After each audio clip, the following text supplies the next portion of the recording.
Está começando mais um webinar do Fórum de Reportagem sobre a crise global de saúde. Hoje falaremos com a Natasha Felize e com a Carolina Oms sobre como captar recursos e conseguir bolsas para projetos jornalísticos.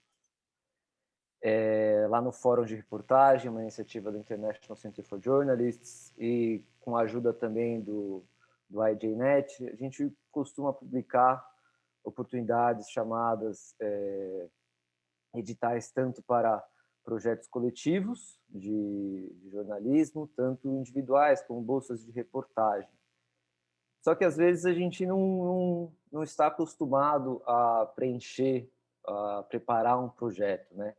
Então, para esclarecer possíveis dúvidas, entender como funciona, dicas para aumentar as chances de fazer um bom projeto, entender os critérios mais frequentes nas chamadas, a gente chamou duas pessoas aqui que acho que entendem do assunto, né? Que elas entendem do assunto. Eu vou dar um espacinho para elas se apresentarem agora, tá? Vou começar pela Natasha. Natasha, tudo bem? Obrigado pelo seu tempo. Você pode falar para a gente o que você faz no Instituto Serra Pilheira, por favor? Oi, pessoal, bom dia. Tá dando para me escutar? Às vezes meu áudio está com delay. Tá um pouquinho baixo, mas dá para escutar, sim. Ah, tá. Bom, eu sou a Natasha Felize, eu trabalho no Instituto Serra Pilheira como diretora de divulgação científica, né? Então, na prática, eu trabalho para definir a estratégia de como o Instituto vai investir os recursos em projetos que, enfim, promovam discussões sobre a ciência, né? A gente começou fazendo isso há 3 anos, quando o Instituto foi lançado, com chamadas públicas anuais, bem amplas, para todas as modalidades de divulgação científica, e nesse ano a gente anunciou uma mudança de direção, né? E passou a priorizar projetos de jornalismo e mídia como veículos para debater ciência. Então, acho que foi por isso que me convidaram.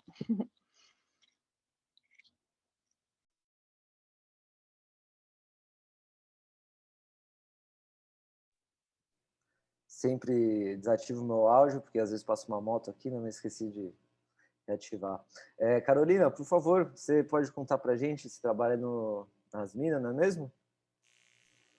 Isso. Asmina, ela é um instituto que também tem uma revista, então a gente trabalha com jornalismo, mas também trabalha com educação e tecnologia.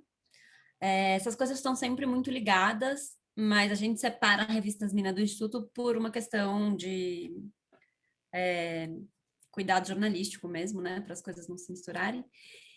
E eu sou cofundadora da revista, junto com outras 6 mulheres, e hoje tô responsável pelo relacionamento institucional e captação, já faz desde o final de 2018. Então já faz uns bons anos aí, já odiei muito editais, hoje já me acostumei com eles, então...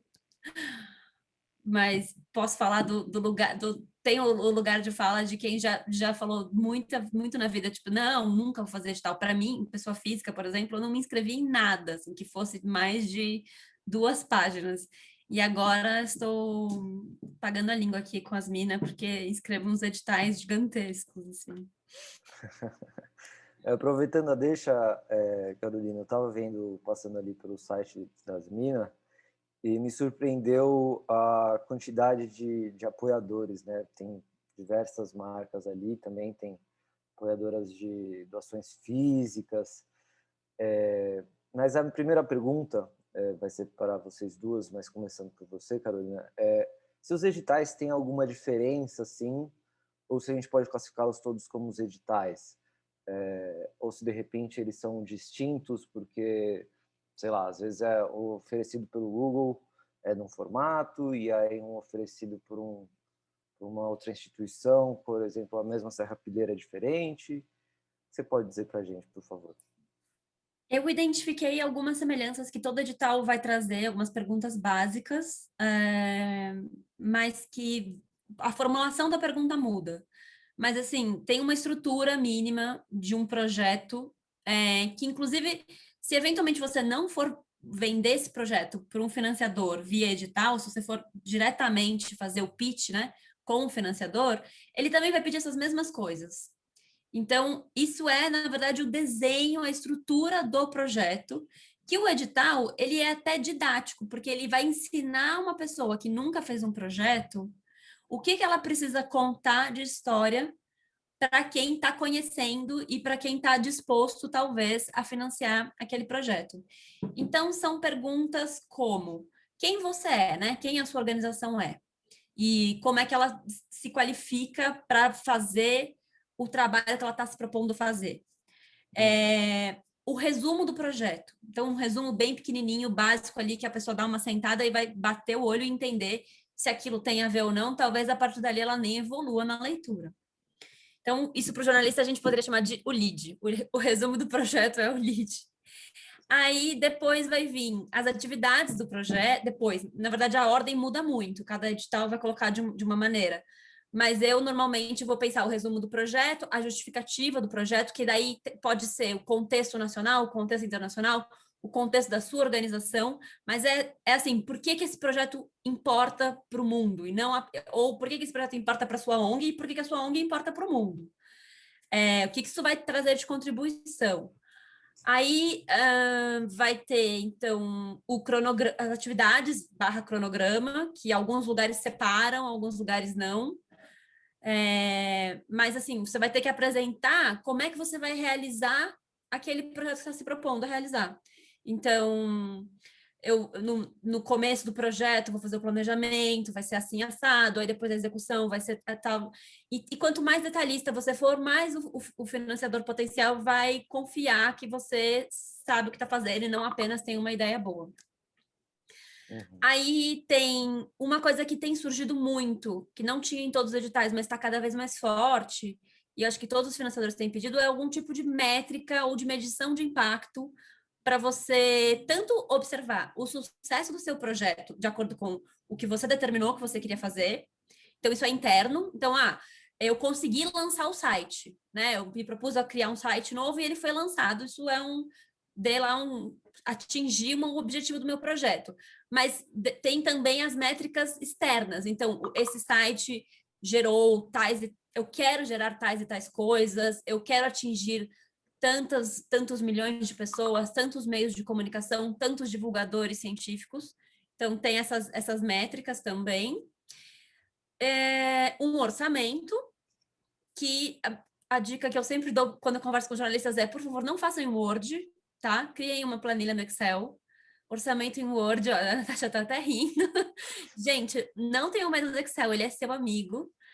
E aí, às vezes, também um cronograma, que eu também gosto muito de fazer em Excel. Acho que é isso, né? Não sei se eu esqueci alguma coisa, eu vou até pegar aqui os meus projetos para ver se eu esqueci de algo, mas eu acho que essa é uma estrutura básica que a maioria dos editais e dos financiadores vão pedir antes de financiar qualquer coisa. E aí vai, claro que os temas, o nível de exigência, a duração, tudo isso vai variar muito. Mas em termos de estrutura, assim, acho que o seu contrato precisa necessariamente. Tá, então vamos passar agora aqui a palavra para a Natasha, para entender, né, o outro lado, né, de quem trabalha no Instituto e que ajuda a avaliar as possíveis propostas. Então, Natasha, falando dessa estrutura agora, dando uma fechada um pouquinho aqui na pergunta, se eu não estiver enganado, envolve objetivos, tempo de execução, cronograma, métricas, orçamento. E especificamente na experiência de vocês aí do Serrapilheira, tem algo diferente que a Carolina não falou, que vocês exigem, que vocês pedem nas chamadas? Como é que funciona? Então, eu acho que eu estava contando para o Daniel, né, antes de você chegar, Carol, que antes a gente tinha no Serrapilheira uma chamada pública anual, que tinha um momento para abrir, um período para todo mundo trabalhar, e um momento que ela fechava, e tudo era avaliado junto, etc. Então, assim, acho que esse é mais o caráter de uma... Era o que eu entendia, pelo menos. Aí eu não tenho bibliografia, devia ter estudado mais, mas como uma chamada pública, um edital que tem, né, abre, fecha, um comitê avalia, depois sai o resultado, aquela lista. E agora a gente tem não deixa de ser uma chamada pública, né, mas ela é em fluxo contínuo, e o que significa que as portas estão sempre abertas para as propostas chegarem. Por que que no Serrapilheira, especificamente, a gente tomou essa decisão, né? A gente entendia que com a chamada pública cravada ali numa certa data, a gente ia ter, né, uma janela mais restrita para poder avaliar os projetos. Claro que a gente, né, monta estrutura, tem comitê, tem metodologia, revisão, etc.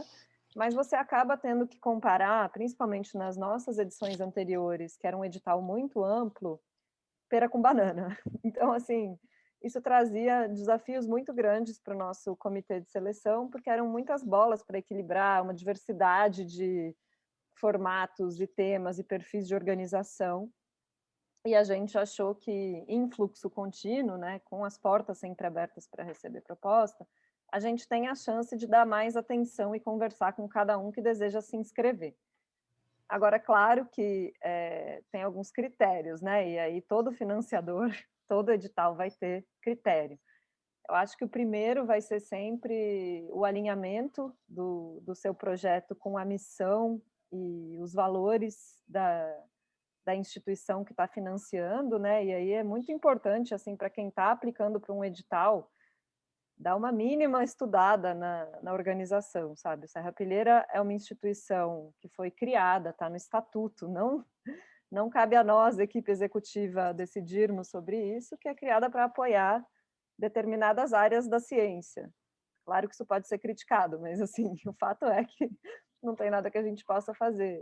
E quando a gente recebe uma proposta que foge completamente dessas áreas e não faz nenhum esforço para costurar, né, um argumento de como uma coisa complementa a outra, ou quais pontos podem ser traçadas, essa proposta ela vai ser simplesmente desconsiderada. Eu acho que isso é uma linha de corte, assim, até em respeito ao trabalho de quem vai fazer uma proposta bem escrita, né? Então, se for para dar uma dica aí, que acho que é básica, entenda quem é a instituição que está recebendo essa proposta e como você pode se alinhar, né, com aquilo. Aí, em termos formais, eu acho que a Carol falou muita coisa, assim, é isso, né? O principal é a gente entender a espinha dorsal do projeto, os argumentos que tornam aquilo relevante, e não só o que você vai fazer porque aquilo é legal, né? Tem que ter uma estratégia por trás, tem que ter uma leitura de contexto, tem que ter uma hipótese, de certa forma, né? Você está tentando resolver um problema, você está tentando preencher uma lacuna, por que que esse trabalho, né, liga Lé com CRE, e não significa que esse trabalho pontualmente vai resolver esse problema da sociedade, mas precisa ter um olhar estratégico para o que está acontecendo, ainda que seja assim, olhando para o seu próprio campo, né? Sei lá, no jornalismo falta XYZ, vou tentar oferecer, criar uma referência, acho que esse é o argumento mais básico, assim. E em termos de formato de documentos, aí eu acho que varia muito de instituição para instituição, né, Carol? Como você falou, eu acho que o Excel pode ajudar muito em certas situações. No caso do Serrapilheira nem é verdade, a gente aceita o orçamento escrito lá no formulário também, porque a nossa intenção é facilitar o primeiro contato. Então, num primeiro momento, o orçamento pode vir lá descrito em linhas, né, de um documento, mas eu acho que tem muito edital que nem considera, então é sempre melhor seguir as regras de cada um. Uhum. E falando aqui dos critérios e também passando por uma ponte dos erros, queria perguntar para vocês duas qual que é o erro mais frequente, mas especificamente para a Carolina, queria saber se no começo do Instituto vocês batiam muito a cabeça em editais, com propostas que eram recusadas, algum erro frequente que vocês demoraram a perceber? Sim, muito. Foi um aprendizado longo e precisou de ajuda de alguns colegas para a gente aprender onde a gente estava errando, porque os editais não dão esse feedback, né? Mas só para voltar nessa questão do Excel, eu defendo que as pessoas façam um orçamento no Excel para elas, independente do que o Instituto peça, porque o orçamento no Excel, ele dá flexibilidade, porque você vai ali mexendo no orçamento, ele já faz a conta e vai ajustando no valor total que você tem. Então, quando você faz um orçamento em Word direto, às vezes até o financiador pede em Word, eu copio e colo, mas eu tenho que fazer no Excel para depois jogar. Porque senão, assim, você mandar um orçamento que a conta não bate porque o Word não fez a conta, ainda é chato, um pouco chato. Mas, enfim, sobre os editais, nosso histórico, né? Então, assim, as Mina começou de um crowdfunding. A gente não tinha experiência com ONG, a gente veio da grande imprensa. E a gente não tinha amigos, conhecidos, nem contatos. A gente não sabia, tipo, o e-mail das fundações que financiam o jornalismo ou qualquer coisa no Brasil. Assim. Começou realmente meio vida louca. E aí foi bem mais difícil, então, né? Porque a gente não sabia como vender um projeto, como formatar, como acessar essas pessoas e também não sabia como fazer o edital. Mas o edital, de certa maneira, ele é mais democrático, exatamente porque é isso, ele é uma chamada aberta, que todo mundo pode participar, os critérios estão ali. Então, entre todas as dificuldades do que é captar para uma nova organização, eu acho que o edital é a mais democrática e a melhor, assim, a menos difícil, por assim dizer. Então, mesmo quando você tem essa curva de aprendizado, que é longa, eu acho que vale a pena, porque é ele que, assim, a partir do momento que você começa e você ganha um edital, você abre relação com um financiador que pode te indicar para outros financiadores, que abre portas para outras questões. Então, assim, o edital é uma boa porta de entrada mesmo, assim, mesmo quando as chances são baixas. Então, vale a pena tentar. E tem uma coisa também do edital, uma malandragenzinha, que é, quando você preenche um edital, você preenche vários. Porque tem algumas informações, se a sua organização não está em constante caos, mudando a missão, mudando o que faz, que se repetem. Então, quem você é, como você se insere no contexto nacional, isso está mais ou menos dado. Então, se você preencheu um edital no ano de 2021, você preenche uns 4. Porque você vai adaptando ali. E aí o primeiro vai ser muito sofrido, mas o segundo um pouquinho menos, vai ficando menos difícil aos poucos. Então, assim, primeiro que assim, a gente não sabia mapear onde estavam os editais. Então já começava disso. Então, quando a gente fazia um edital, a gente botava uma energia e uma esperança naquilo gigantesca. E um edital as chances realmente você tem que entender que, tipo, é você, meio assim, lista da FUVEST, assim, a nota de corte é alta e a concorrência é ferrenha. Então, talvez você não ganhe de primeira, e tudo bem. Quando a gente começou a fazer, a gente criava projetos gigantescos, imaginava, sonhava, envolvia a equipe toda naquilo, e aí não dava, 1, 2 vezes, a gente falava, não é pra gente. A fundação não gosta da gente. Isso foram os primeiros 2 anos, assim, até a gente ganhar o primeiro, que não foi a gente que escreveu, foi com uma parceria. Uma pessoa chegou com o projeto pronto, precisava juntar com uma organização mais formalizada, e a gente tinha a ver, que foi o Penha, né? O projeto, o App Penha chegou assim pra gente. E tinha a ver com o nosso trabalho, com a nossa missão, falou, tá, vamos fazer junto, mas ela fez a maior parte da inscrição, assim. Então, a gente foi aprendendo, fazendo, e junto com esses parceiros. Então, quando eu comecei a captar para as minas, eu não sabia, assim, várias coisas, tipo que, por exemplo, a gente capta nas minas com pessoa física, e o discurso para captar com pessoa física, que funcionava para a gente foi um dos primeiros a fazer crowdfunding recorrente, né? Era um discurso assim, tipo, precisamos, ajuda a gente, pelo amor de Deus, a gente vai falir. E nesse caso, naqueles momentos que a gente falava isso, de fato, assim, a gente estava para fechar, a gente não conseguia pagar o desenvolvedor do site, o advogado e tal. Então, a gente usava, assim, a gente contava os bastidores, os perrengues, e isso garantia para a gente ali uma mínima sobrevivência. Porque esse discurso passional com o leitor, com a pessoa física, ele vai super bem. Se você chega para uma fundação e fala assim, pelo amor de Deus, me dá dinheiro, senão eu vou quebrar, a fundação vai falar assim, tá, não, putz, que complicado, hein? Nossa. Boa sorte. Porque nenhuma fundação pode investir numa coisa que não tem sustentabilidade, que não tem estrutura. É um risco, inclusive, para a fundação. E é um risco para o projeto, porque se você recebe uma quantidade muito grande de dinheiro, que normalmente é o que as fundações dão, especialmente as internacionais, você pode, inclusive, se enrolar com essa quantidade imensa de dinheiro. Então, você não pode dar muito dinheiro para uma organização pequena. Tem toda uma responsabilidade do financiador.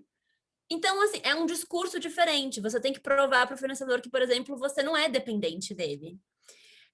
E mostrar que você tem outros financiamentos, que você tem outras possibilidades, que você está construindo um modelo de negócio. Então, isso foi um discurso que eu fui aprendendo conforme eu fui conversando com outras ONGs, com outras pessoas que eram financiadoras também, que eu comecei a, tipo, pelo amor de Deus, me ensina o que eu estou fazendo de errado. Mas eu nunca, tipo assim, na época que eu tava também não tinha muitos. Eu não lembro de ver assim um webinar tipo esse que tivesse esses meandros, assim. Então também talvez tivesse me ajudado. Mas acho que é isso. Bacana. Natasha, a Carolina estava falando um negócio agora desses erros mais comuns, que vai batendo cabeça e vai aprendendo muito com a ajuda e com a colaboração de outras pessoas, que é muito bacana. Eu queria saber agora de vocês, do Instituto, da sua visão, da sua experiência aí. Tem algum erro mais comum, mais recorrente, que todo edital sempre aparece o mesmo erro? Seria aquilo que você estava falando de não se alinhar em nada com a missão e os valores, por exemplo, da organização?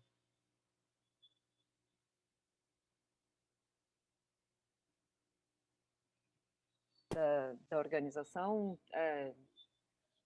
bom, é uma das possibilidades de errar em um edital específico, né? Mas eu acho que tem outros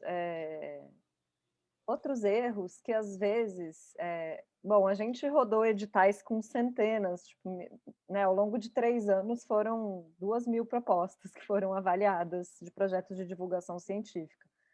E mesmo entre áreas diferentes deu para notar alguns padrões. E aí eu não sei como é nas outras áreas, porque realmente a minha experiência é nesse assunto específico, né? Mas um erro muito comum em edital, e até me surpreendeu, falei, nossa, como pode? É ser muito genérico. Então, assim, algumas propostas vinham dizendo que elas iam levar a ciência para um ambiente leve e descontraído.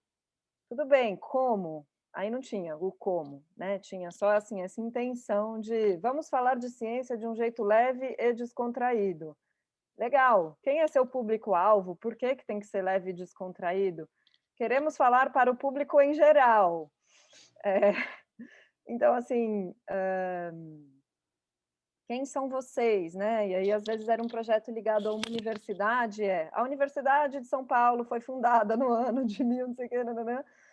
E falou, cara, essa proposta ela não me diz nada, assim, né, sobre como esse projeto foi pensado, que problema ele está tentando resolver, por que que as pessoas que estão propondo são as pessoas certas. Ele está, assim, né, claro que eu estou exagerando e colocando os maiores clichês, mas, na verdade, tudo isso aponta para, ao tentar ter credibilidade, né, vamos dizer assim, a pessoa joga lá a sua credencial para Universidade de São Paulo. Isso acaba dizendo muito pouco para a gente, porque não é a reitoria que está propondo, né? É um grupo ligado à universidade que tem muitas especificidades, uma atuação tal, e a gente quer conhecer essas especificidades. No caso, estou só usando o exemplo da universidade, mas isso também vem de empresa privada, ONG, a gente trabalhou com todos os perfis.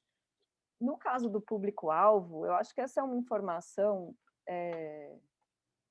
tão crucial sobre a estratégia do seu projeto, né, principalmente projetos de jornalismo, de comunicação, você ter uma mínima ideia de para quem você está produzindo aquilo. E não importa se o grupo é pequeno, às vezes ele é mesmo super especializado, ou localizado, ou é um bairro.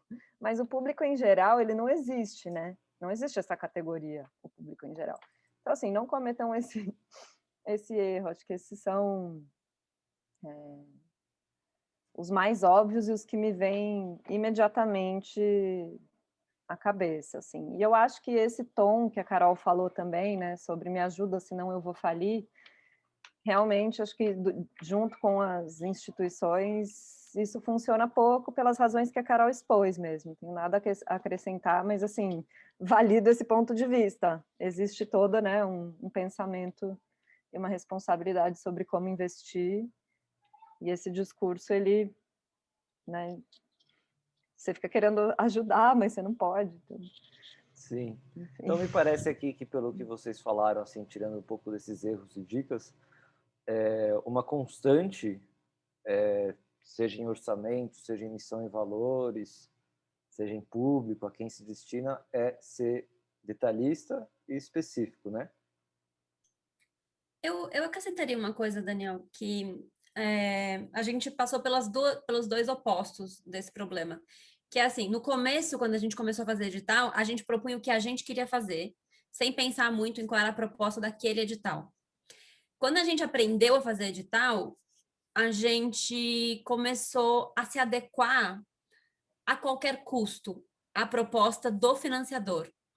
E aí, isso parece bom quando você está precisando de dinheiro e quando você está. Quando você consegue o edital, né? Sempre uma boa notícia.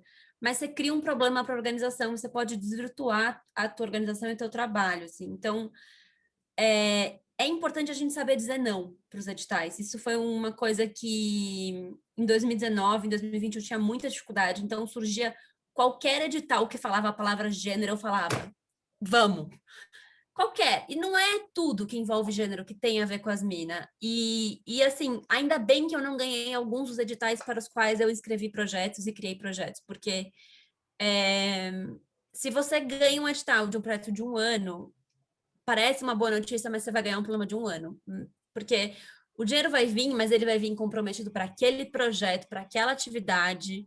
Isso pode alterar os rumos da sua organização, isso pode fazer com que você perca o tesão no seu trabalho, com que você pense, o que eu estou fazendo na minha vida?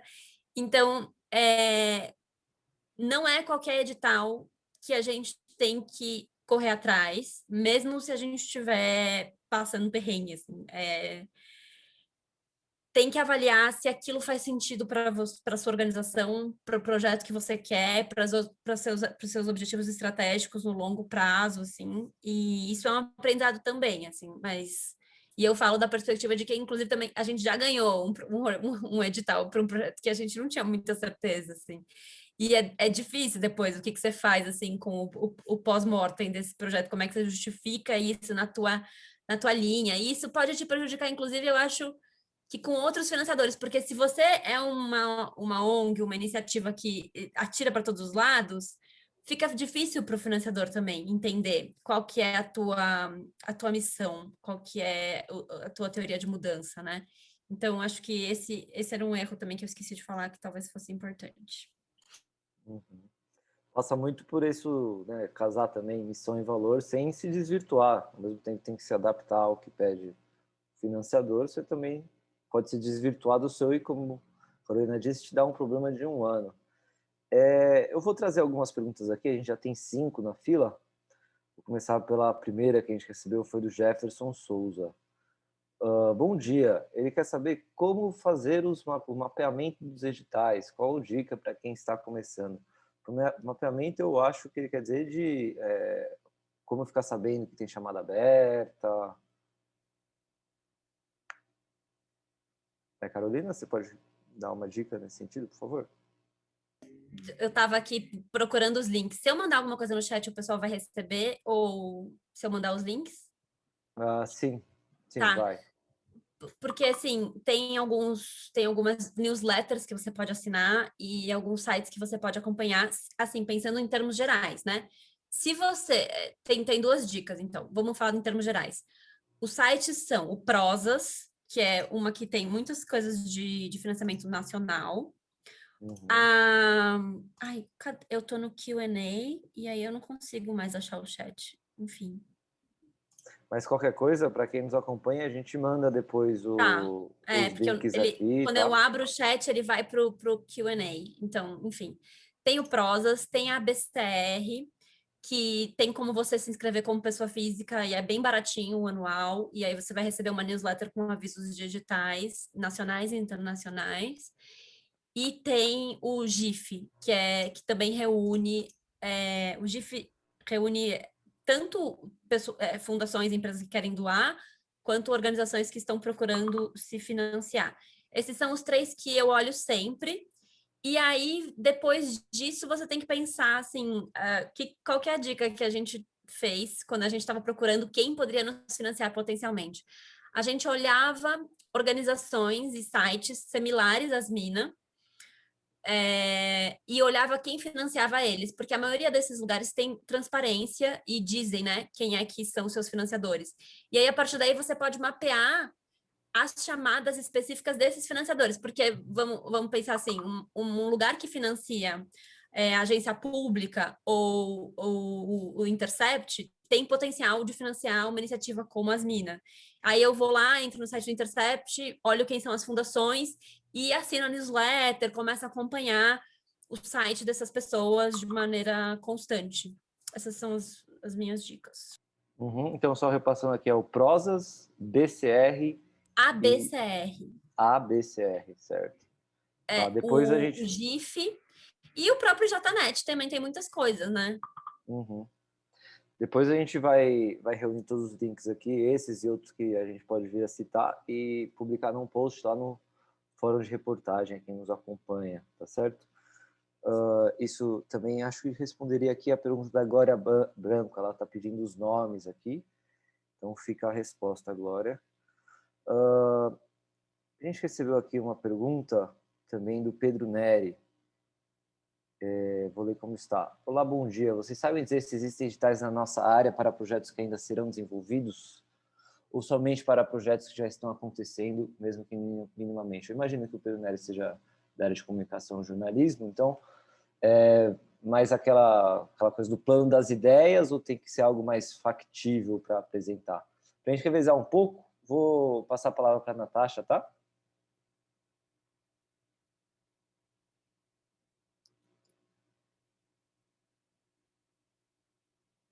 É super localizada, né? Então, eu estou assim, falando do Serra Pilheira, o nosso antigo edital, ele contemplava ideias que estavam ainda no papel, e a gente teve experiências maravilhosas com isso, dentro de um grande campo de risco, assim. Eu acho que é incomum, né? Uma linha de financiamento para tirar coisas do papel, mas eu já vi, por exemplo, os editais de podcast da Google, o PRX, que é aquele programa global, não sei se vocês acompanharam isso, mas faz uns anos, uns 2 ou 3, que o Google lança todo ano uma chamada global para projetos de podcast.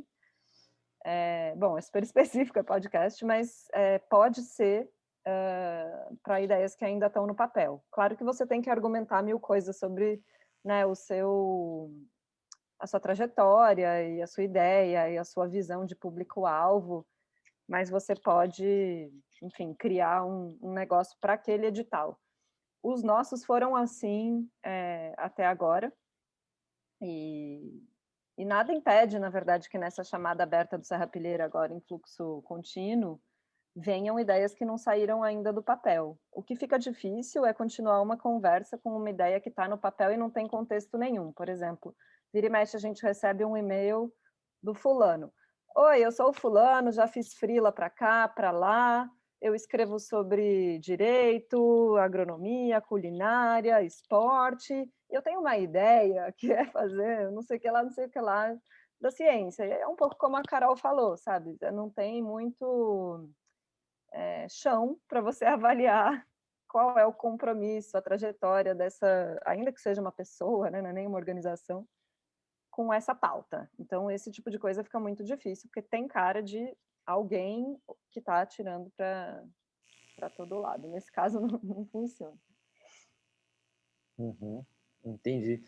Casando aqui com essa, ainda mantendo com você, Natasha, casando aqui com uma pergunta que a gente recebeu da Estelita Karazai, vou ler aqui. Uma curiosidade. Gostaria de saber o quanto pesam as credenciais do jornalista e dos jornalistas e membros do projeto no momento que se faz a inscrição. Isso chega a contar como pontuação? tipo título de mestrado e doutorado em concurso público?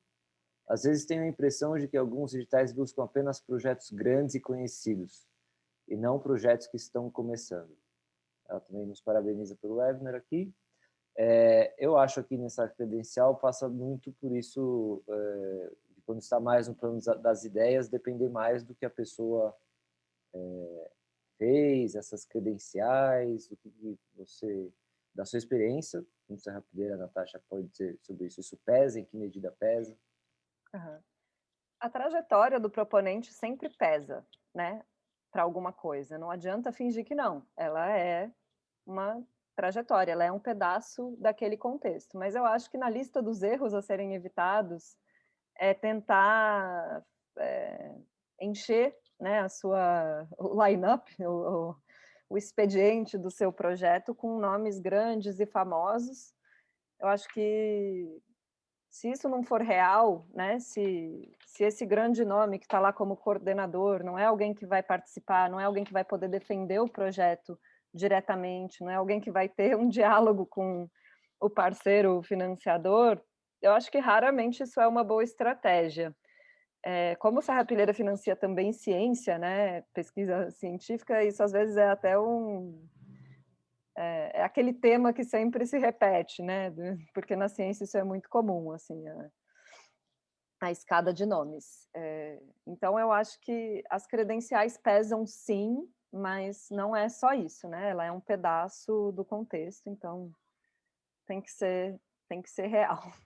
Sim, sim, entendi. Agora, uma outra pergunta, vou jogar para a Carolina, é da Mayra Rocha. Ela pergunta especificamente como funciona o processo de prestação de contas. Vou aproveitar aqui a ponte e mandar para a Mayara um link que eu estava vendo e eu achei bem interessante do Instituto Osmina, que vocês, Carolina pode dizer melhor, tem esse espaço de transparência, né? Ou seja, tudo que recebe, os gastos, os tipos de gasto. Varia muito. E é um pouco... Você não sabe disso antes de você fazer o projeto e ganhar. Você vai entender o processo de prestação de contas depois que você ganha o edital. E aí, assim, você tem... Existem organizações que têm uma estrutura com financeiro que vai te ajudar a prestar essa conta melhor, mas a gente começou, nós jornalistas, prestando contas também e a gente sobreviveu. Vai ter momentos que o financiador vai falar, ó, isso aqui eu não entendi, refaz, isso aqui tá estranho, essa conta não tá batendo, aí você refaz. Então tem um aprendizado nisso. O financiador entende isso, ele entende que nem todo mundo, nem toda organização vai ter um financeiro estruturado e que às vezes é o jornalista que está lá prestando conta com suas habilidades de Word e está disposto a explicar. Até porque se ele não estiver disposto a explicar, ele não vai obter a explicação, porque a pessoa do outro lado da linha não consegue mesmo, não é mão curta. Então, vai ter financiador que vai pedir umas coisas assim. O financiador mais difícil de prestar conta que eu já tive, ele pediu a auditoria das contas por um auditor externo, ele pedia o número da nota fiscal, o link da nota fiscal, o valor gasto, assim, tudo numa tabela detalhado, item por item, assim, e a gente está falando de um orçamento, eram 50 mil euros, mas é isso, também era um projeto grande, que o financiador, inclusive, te daria a possibilidade de contratar um financeiro dentro desse arranjo. E tem financiador que vai te pedir um relatório em Word falando o que você fez, te contando a experiência, uma coisa super aberta. Eu acho até angustiante uma prestação de conta super aberta. Porque eu fico meio tipo, então não sei, vamos marcar uma call e a gente conversa, e aí você me pergunta, porque quando você tem um projeto muito grande, uma prestação de conta super aberta também é uma angústia para quem está do outro lado, mas para organizações que estão começando, é melhor.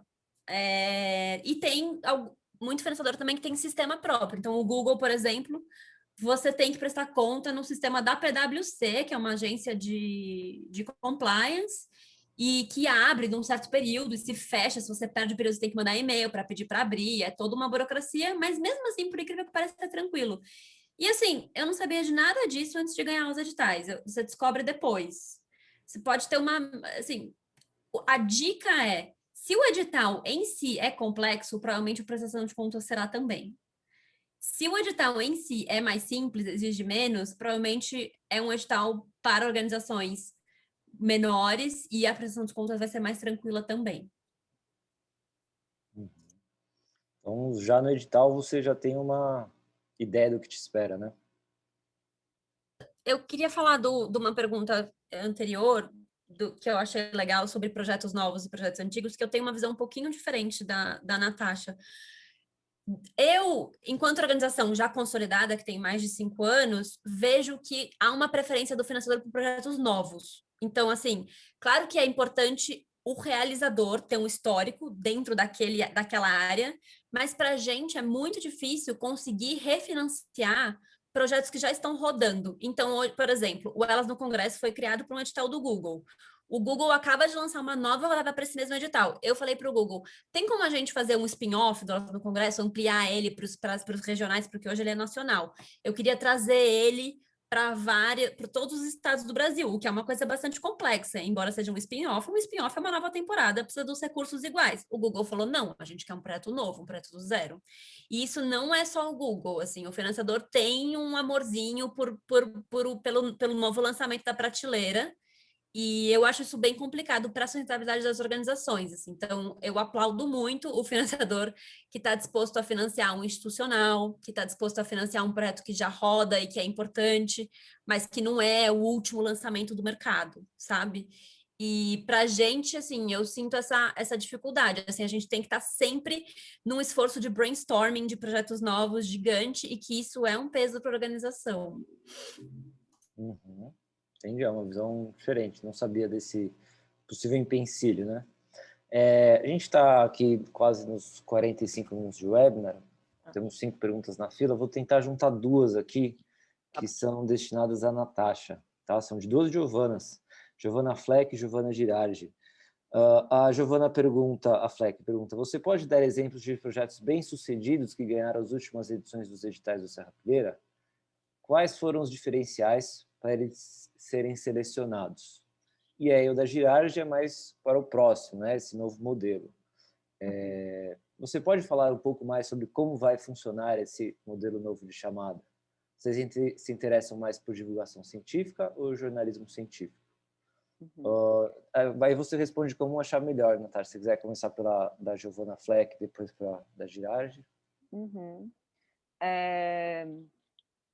Eu vou dar exemplos que têm a ver com os novos rumos que a gente está tomando, né? Então, eu vou puxar um pouco a sardinha para os projetos que a gente financiou, que tem a ver com jornalismo e mídias de forma geral, o que não significa que a gente não teve exemplos de sucesso em outras modalidades, né, da divulgação científica. Um clássico para a gente é a agência Bore, que foi financiado no primeiro edital que o Serrapilheira lançou, que era uma proposta bem completa, assim, em termos de dos requisitos, né, que a gente procura. Era uma proposta de 2 profissionais com uma super experiência, cada uma num pedaço, né, da história. Então, a Sabine Righetti, com vários anos de jornalismo científico e também um viés, né, de pesquisa acadêmica. A Ana Morales, bióloga, que depois se enveredou para o jornalismo.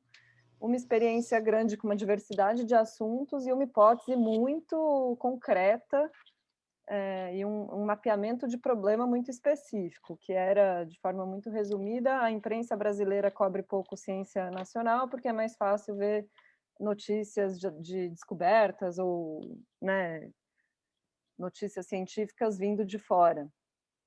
Tem muito mais detalhe aí, tá, gente? Estou falando de forma grosseira. Mas, assim, era um problema. Tinha dados, tinha um mapeamento feito com o potencial público do serviço, tinha uma proposta de um modelo de negócio que não necessariamente ia dar certo, mas tinha, né, uma proposta de como viabilizar aquilo financeiramente no médio e no longo prazo. Tinha já uma experiência anterior desenvolvendo a tecnologia do produto, mas sem tirar o produto do papel. E aí, com o financiamento do Serrapilheira, como os recursos são flexíveis, né, era mais na pegada, assim, quase já um apoio institucional, que ainda não existia essa categoria para a gente, depois passou a existir. E aí puderam, enfim, estruturar a operação e estão aí, né, brilhando, assim. Acho que esse foi um projeto muito bem sucedido e é isso, ele tinha, né, todos os requisitos, assim, os proponentes, a estratégia, a visão, um risco envolvido também, que acho que é uma coisa interessante, né? Esse foi um. Aí tinha um outro que já era, acho que vou dar 2 exemplos meio opostos, né? Um outro que era puro risco, mas que foi muito bem sucedido na nossa visão, que era o 37 graus, que eram também uma dupla de mulheres que estavam lá no laboratório da Unicamp, no LabJOR, fazendo, enfim, trabalhos lá, desenvolvendo o podcast do LabJOR, e propuseram criar o próprio podcast delas, baseados em certas experiências ali, né, de mais ou menos sucesso. Não existia nada, não existia organização, a proposta vinha, né, de 2 pessoas que estavam no LabJOR, mas deixando muito claro que o projeto não ia ser feito dentro daquela organização, então tinha esse risco, mas estava muito bem escrito, muito bem pensado, muito bem proposto, e tinha uma ousadia enorme, assim, e a gente apostou, financiou, achou que deu super certo, a coisa deu vários saltos de qualidade, de metodologia, conseguiram depois se financiar de outras maneiras. Ninguém ficou rico fazendo isso, tá, gente? É só que, assim, foram projetos que foram adquirindo essa tarimba, né, que a Carol explicou também, de como ir navegando o mundo dos editais. Acho que são 2 exemplos de propostas de sucesso. Um vindo de pessoas com 20 anos de experiência e já, né, um projeto pensado fazia já mais de 5 anos, acho que a agência Bore já tinha esse projeto na gaveta, né? Fazia muitos anos, e outro que era pura ousadia de 2 pessoas que queriam criar e conseguiram defender muito bem aquela ideia, e depois provaram que deu certo. Aí sobre a pergunta da Giovana, sobre como vai funcionar esse modelo novo de chamada, na verdade, Giovana, isso é uma porta aberta, né? Não é se você olhar lá, nem tem um super conjunto de regras, tem algumas regras básicas, que é do tipo se alinhar com o espírito do Serrapilheira, com as áreas que são apoiadas, e agora a gente tomou uma direção estratégica que enfatiza mais mesmo o jornalismo científico com seu conjunto específico de regras do que a divulgação científica de modo geral. Foi algo que eu estava falando bem no começo também. A gente costumava contemplar e tentar abraçar todas as modalidades de divulgação científica, que era museu, projeto educacional, extensão universitária, jornalismo, mídia digital, e em algum momento a gente viu que não tinha capacidade, né, para isso, e fincou o pé no jornalismo científico. Então dá para dizer que existe uma preferência por isso, está até escrito no nosso site. Inclusive também vai ser mais um link que a gente vai juntar e republicar depois no post, no fórum de reportagem. Mais 3 perguntas, a gente está quase chegando ao final aqui. Vamos lá, então. Da Andréa Trindade, ela pergunta, e com relação ao número de páginas? Ela quer saber se tem a ver a importância disso, número de páginas de um projeto, ou o que vale é o conteúdo, a organização e a proposta?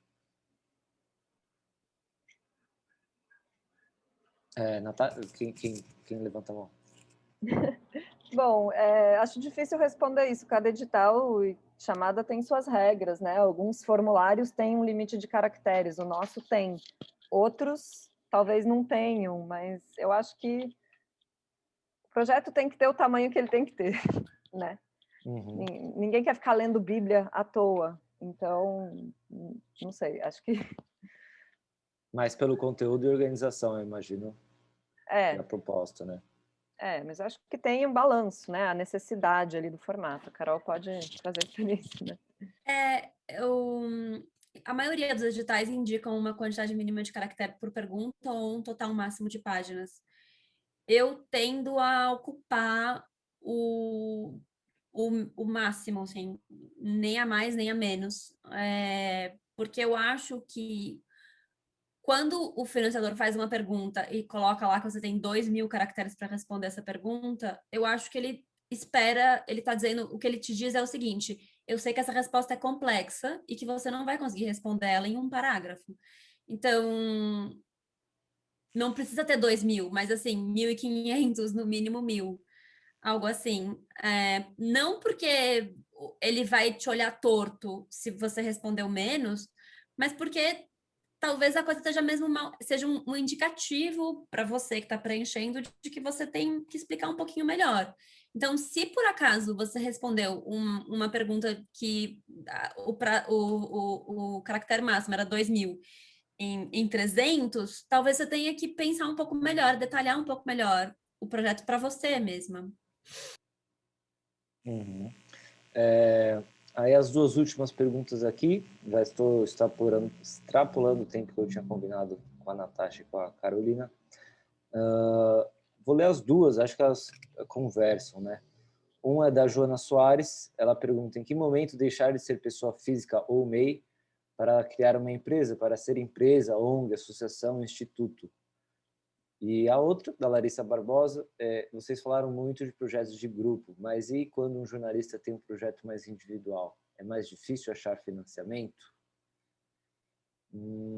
Acho que a gente pode começar pela da Larissa. Vou mandar essa pergunta aqui primeiro para a Natasha, que aí a Natasha pode dizer para a gente exatamente do Serrapilheira como funciona.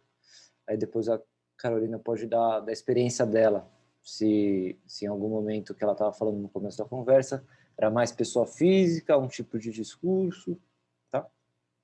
Tá. Bom, eu acho que tem oportunidades para os dois lados, a Carol deve estar mais por dentro. No nosso caso,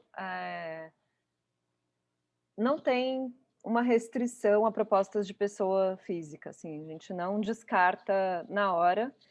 Eu acho que acaba tendo menos probabilidade de dar certo, porque como a gente analisa muito o contexto, a relevância do projeto, a estratégia no médio e longo prazo e o legado que aquilo tem o potencial de deixar, a gente parte um pouco do pressuposto que é muito difícil alguém conseguir fazer isso sozinho, né, como um trabalho individual, mas existem até casos que sim, então vai depender muito, de novo, né, do contexto da pessoa, da argumentação, da estratégia que tem ali, mas é mais raro, tanto que se você olhar, né, no nosso portfólio do que a gente apoiou até agora, raras parcerias foram assim na pessoa física, mas já aconteceu e não descartamos essa possibilidade. Mas tem modelos diferentes, né? Para pessoa física, normalmente tem modelos de fellowships, bolsas e tal. Uhum, entendi. Carolina, para completar esse ponto aqui, a gente estava falando de discurso mais cedo, né? Adaptar discurso, pessoa física ou pessoa MEI.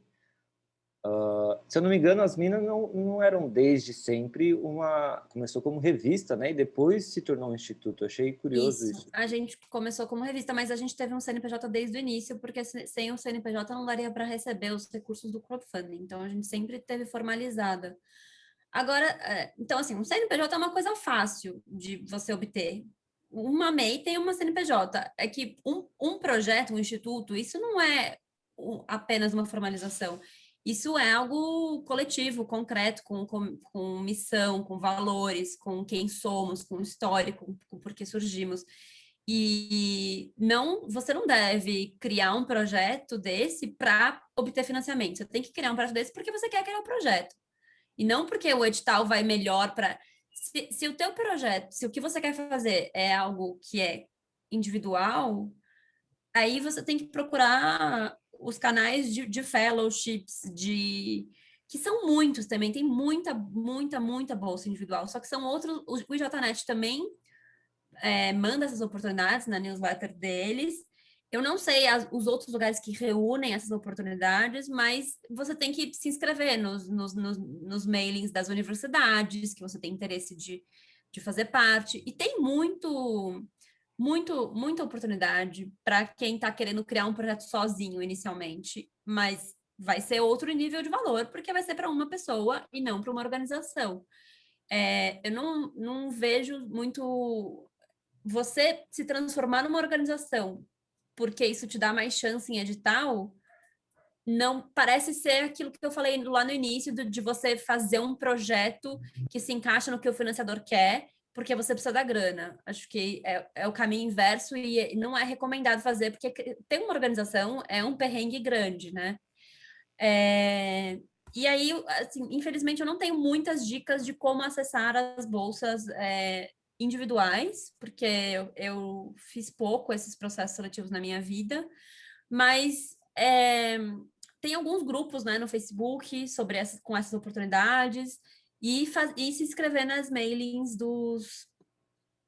das faculdades internacionais que têm esses programas estruturados. Perfeito. A gente vai batendo aqui meio-dia já. A gente vai encerrar o webinar. Queria lembrar quem nos acompanha primeiro, agradecer por nos acompanhar.